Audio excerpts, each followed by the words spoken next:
হুররাম, আমার হৃদয়ের একমাত্র সম্রাজ্ঞী। তোমার অফুরন্ত ভালোবাসায় আজ আমি মত্ত। অপরিচিতা, তুমি আজ আপনের চেয়েও আপন।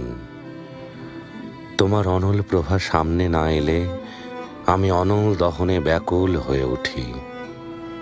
তোমার পবিত্র নেশায় হয়েছি চূর চূর, তাই মদিরা পারে না আমায় ভোলাতে। তোমার প্রেম আমায় অন্ধ করেছে প্রিয়তমা, কষ্টের কুণ্ডলী থেকে মুক্তি দিয়েছে প্রিয়তমা। এই মুহিব্বি অনাদিকাল ধরে বলে যাবে, ধন্য হে বাদশাহ, ধন্য তুমি ধন্য।